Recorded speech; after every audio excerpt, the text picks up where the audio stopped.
Berarti penempatan si inletnya pun harus. Perbedaannya sih memang nggak jauh berbeda ya, cuman dari Penempatan gutter dan balancing tank atau ruang mesinnya itu yang tepat itu di mana Pak? Assalamualaikum warahmatullahi wabarakatuh. Selamat pagi, siang, sore atau malam bagi para penonton setia di Multipool nih. Balik lagi dengan saya Muhammad Hamdi di Pool Talk.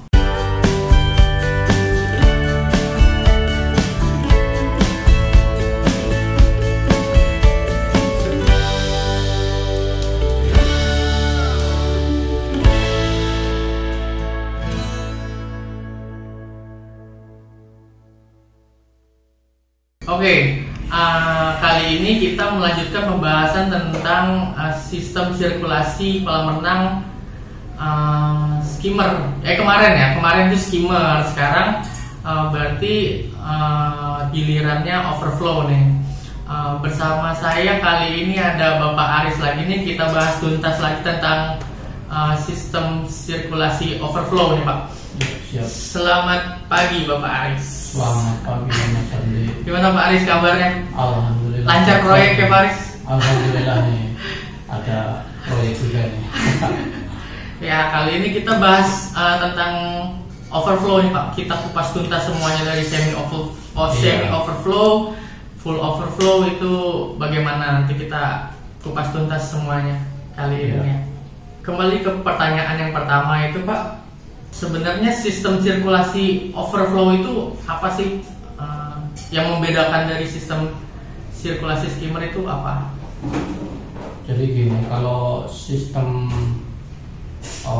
overflow sama semi overflow itu sebenarnya sama. Jadi untuk kali ini kita bahas dua-duanya aja. Ya, itu kan karena sistem semi overflow dan overflow itu memang hampir sama. Jadi cuma perbedaan dari sisi overflow-nya aja yang membedakan antara overflow dan semi overflow. Jadi nanti kita bahas semuanya aja. Okay.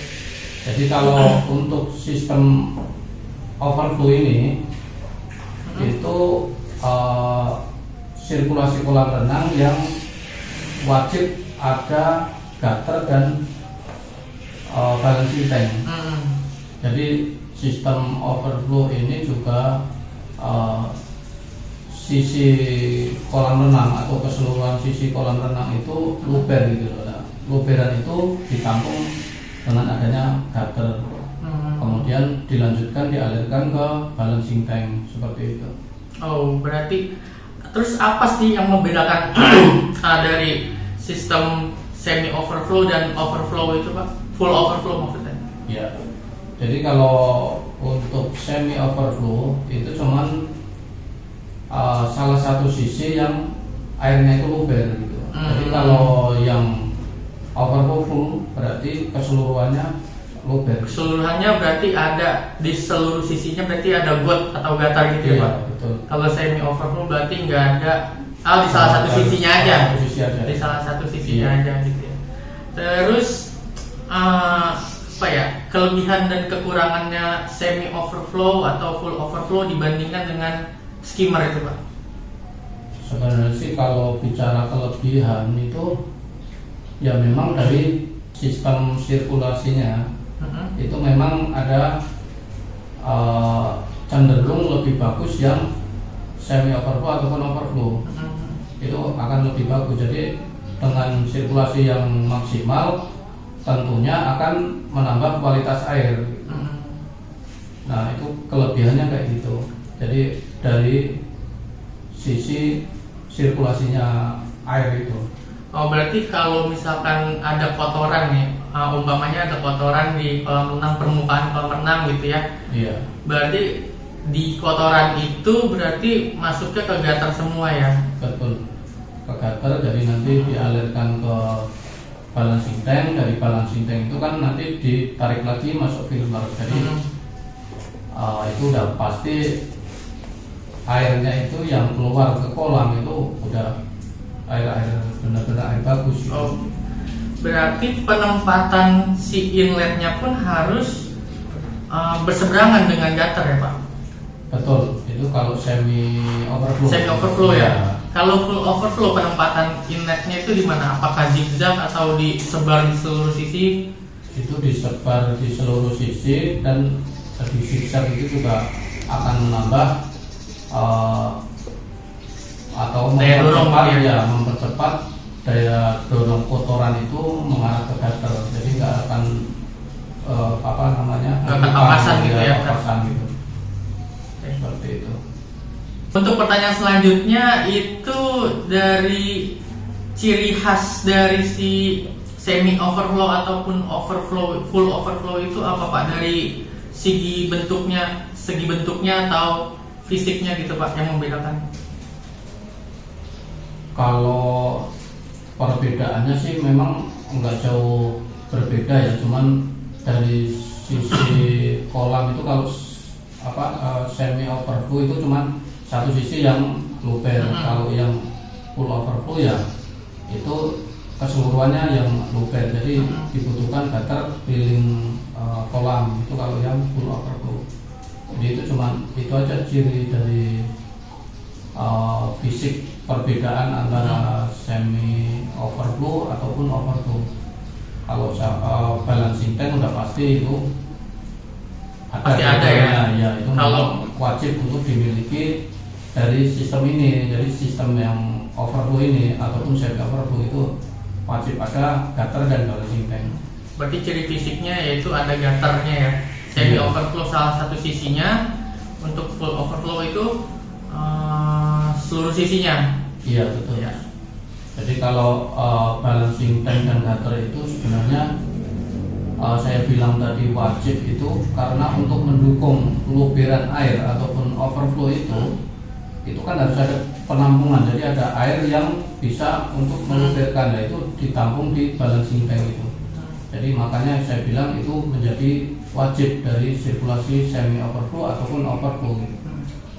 Jadi kalau untuk fisiknya nih semi overflow ataupun full overflow itu berarti mempunyai gutter dan mempunyai balancing tank.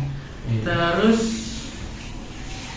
kayaknya ada pernah dengar gitu Pak Aris, apakah si overflow ini bisa nggak pakai balancing tank tapi tampungan airnya tuh ditampung di gutternya, bisa nggak tuh Pak Aris?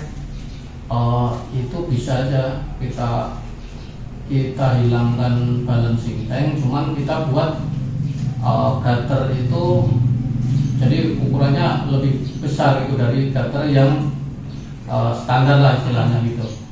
Umpamanya bisa 1 meter lebarnya, terus kedalamannya juga harus disesuaikan, umpamanya 50 cm kedalaman itu sepanjang kolam. Itu bisa jadi balancing tank nanti. Jadi itu bisa nanti kita ambil dengan pompa saja, kita kasih membrane itu nanti bisa disedot pompa, jadi buat sirkulasi itu. Berarti bisa, cuma nanti ada penambahan struktur lagi gitu ya Pak? Betul. Dan penambahan segala macamnya lagi ya? Penambahan struktur, penambahan lahan, dan juga biaya. Karena itu juga nanti ada permainan, ada flat gitu ya. Jadi biar nanti air itu nggak akan turun ke gutter yang difungsikan sebagai balancing tank. Selanjutnya untuk penempatan gutter dan balancing tank atau ruang mesinnya itu yang tepat itu di mana Pak? Kalau di sebuah lahan itu? Kalau untuk penempatan gutter itu sebaiknya ya di sisi kolam ataupun dekat dengan bibir kolam, karena itu kan luberan air dari kolam, jadi kan harus nyambung itu, jadi harus tertampung di gutter itu. Tapi kalau untuk balancing tank itu bisa dengan jarak tertentu, makanya bisa 5 meter atau bahkan 10 meter dari kolam renang ke balancing tank itu masih bisa, nggak masalah. Tapi itu masih nanti untuk daya gravitasi aliran air itu masih dapat, itu aja. Berarti nanti ada jarak maksimal atau jarak minimal ya berarti ya? dari kolam renang ke balancing tank itu? Iya, bisa aja dibuat umpamanya minimal 1 meter dari kolam renang, ataupun jadi 15 meter dari kolam renang bisa juga. Tapi aman, nggak apa-apa Pak itu 15 meter, agak jauh sih sebenarnya. Ya kalau bicara aman sih aman aja, tapi nanti kan ada sarana pendukungnya. Umpamanya dengan jarak yang jauh kita harus mempertimbangkan pompanya kayak gitu. Ya mungkin kalau ada permintaan, saya nggak mau balancing tank dekat-dekat gitu, dekat-dekat kolam renang, kita tetap bisa ngasih solusi, cuman ya itu ada penambahan spesifikasi dari pompa kayak gitu. Berarti misalkan itu kolam renangnya bisa nge-backup pakai 1 HP gitu ya. Betul. Terus kalau misalkan di 15 meter, jarak 15 meter bisa 2 HP segala macam gitu ya. Iya. Karena itu akan membantu sirkulasinya biar bisa maksimal gitu. Kalau dengan jarak balancing tank jauh tapi pompa kecil ya itu nanti akan tekor ya. Karena aliran air gravitasi menggunakan umpamanya pipa 3 itu kan lebih cepat. Sedangkan kita ngambil cuma 1,5 in kecil kan. Nah itu pasti akan tekor nanti di balancing tank. Oke. Nah, untuk ukuran gutter sendiri nih Pak Aris, ada nggak sih standarisasi ukurannya, misalkan panjang kali lebar atau kedalamannya gitu, ada standarisasi nggak dari kita? Kalau ukuran gutter itu memang yang sering kita jumpai ataupun sering kita kerjakan itu ukurannya ya kalau yang normal ini antara 20 cm sampai 25 cm itu ukuran gutternya, lebar gutternya, lebar gutter itu yang sering kita jumpai dan kita lakukan ukurannya seperti itu. Cuman bisa juga dengan ukuran yang besar, umpamanya ukuran yang lebih dari ukuran tadi, umpamanya bisa 40 cm atau itu jika ada penyesuaian, umpamanya kolam yang umpamanya sistem nanggul kayak itu kan. Nanti kita akan mempertimbangkan airnya ya. Air yang dipergunakan orang berenang itu kan nanti akan tumpah. Kalau kita dengan gutter yang kecil, otomatis air yang limpahan itu sebagian akan kebuang. Jadi di situ kita ngasih solusi ya, kita lebarin gutternya. Jadi biar limpahan air orang berenang itu bisa ketampung di gutter. Oh, berarti untuk sistem yang nanggul ataupun yang apa ya namanya, infinity pool gitu ya Pak, betul, gitu ya. Pool. Nah ini dari segi yang paling dicari sama calon customer kita nih Pak, dari segi biaya untuk pembuatan sirkulasi kolam renang dengan sistem sirkulasi semi overflow ataupun full overflow dibandingkan dengan skimmer itu, perbedaannya jauh atau enggak sih Pak untuk biaya pembuatan? Kalau dari segi biaya pasti itu ada biayanya, jadi ada bedanya lah sama sirkulasi yang bukan overflow ataupun semi overflow. Karena di sirkulasi ini ada penambahan yang namanya gutter sama balancing tank itu. Jadi ada biayanya itu. Jadi ada biaya penambahan untuk pembuatan gutter, ada biaya penambahan untuk pembuatan balancing tank. Iya. Oke, selanjutnya kita masuk ke konklusi aja ya Pak Aris. Kayaknya udah hampir semuanya kita bahas. Bisa dipahami lah dengan penjelasan yang singkat ini. Oke. Ya, coba kita simpulkan ya Pak Aris. Jadi untuk pembuatan sirkulasi kolam renang dengan sirkulasi sistem semi overflow ataupun full overflow itu ada penambahan di segi gutter dan balancing tank. Nah, untuk penempatan gutter, ya kalau untuk penempatan gutter ya itu harus dekat dengan bibir kolam. Cuman kalau untuk balancing tank bisa lebih jauh dari kolam, bisa lebih jauh dari kolam ya. Iya. Oke.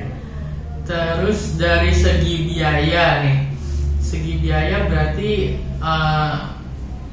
full overflow ataupun sistem semi overflow itu berbeda harganya dengan skimmer berarti ya. Karena ada penambahan struktur gutter dan ada penambahan struktur untuk balancing tank. Oke, paling itu aja ya Pak Aris konklusinya dari saya nih. Mungkin Pak Aris bisa menambahkan untuk konklusi selanjutnya. Saya nambahin sedikit aja. Jadi mungkin informasi mengenai sirkulasi kolam renang overflow ataupun semi overflow ini tidak ada artinya bagi master gitu kan. Cuman ini memang kita buat konten ini untuk memberikan informasi bagi calon customer yang mungkin masih banyak tanda tanya ataupun keraguan buat kolam renang itu seperti apa kayak gitu. Mungkin ini bisa menjadi bahan pertimbangan ataupun tambahan informasi mengenai kolam renang. Udah itu aja Mas Andi. Terima kasih Pak Aris sebelumnya. Sama-sama. Untuk teman-teman juga terima kasih banyak untuk sudah menonton video ini kali ini. Mungkin dengan adanya konten seperti ini jadi menambah informasi atau edukasi bagi kita semua. Jadi mungkin teman-teman ada pertanyaan lebih nih dari sisi sendiri gitu, misalkan biaya ini, penambahan ini segala macam, penambahan waterflow atau segala macam, itu bisa ditulis di kolom komentar kami aja. Jadi kita bisa ngelihat nih pertanyaan teman-teman itu seperti apa aja sih. Nanti kan dari pertanyaan tersebut kita bisa buat konten seperti ini lagi. Jadi kita bisa membahas itu lagi ya Pak. Siap. Bisa membahas lebih detail lagi tentang pertanyaan teman-teman ini. Jadi cukup sekian ya Pak Aris. Terima kasih banyak kehadirannya ini. Mohon maaf mengganggu waktu di proyek. Iya. Terima kasih teman-teman sudah menonton video ini. Assalamualaikum warahmatullahi wabarakatuh. Kembali lagi dengan saya Muhammad Hamdi di Dimultitalk. Selamat pagi, siang, sore, atau malam bagi para penonton setia Dimultitalk. Lagi dengan saya Muhammad Hamdi di Dimultitalk.